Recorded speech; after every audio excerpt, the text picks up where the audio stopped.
Ganito daw magbutas ng switch hole si pare ko yung mga idol. Oh. Basic lang daw yan mga idol, sabi ni pare ko. So dito mga idol is nagbutas si pare ko ng switch hole para dun sa wall mirror niya na black mirror pala. So ayan mga idol. Ginawa niya rito is on the spot kasi mga idol. So sa site na siya nagbutas kasi delikado daw kung may butas na malayo ang biyahe. So dito niya na nilagyan ng butas mga idol. So ayan, ang ginawa niya dito is nagbutas siya ng 4 na butas. Tapos grinder niya yung pagitan ng bawat butas. So tsaka niya ikakat. So para daw mabawasan yung tension ng salamin para hindi mabasag kapag kinat.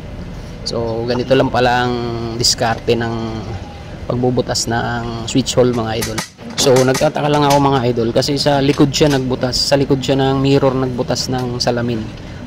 Sabi ni idol is kaya sa likod siya nagbubutas para minsan kasi hindi mo makontrol yung pagdiin ng barena. So nagkakaroon daw ng chippings kapag doon ka sa ibabaw ng mirror nagbutas. Kakaroon daw ng chippings doon sa ilalim. So natatanggal yung pinakaasugi ng mirror.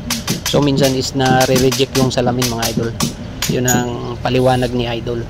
So ayun mga idol ganun lang pala siya mag-cut ng switch hole. So basic lang daw mga idol.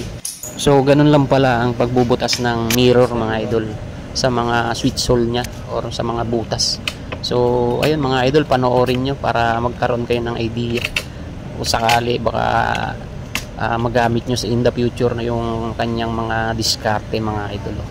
So ayun, ipapakita niya sa atin kung ayos na ba yung kanyang butas mga idol.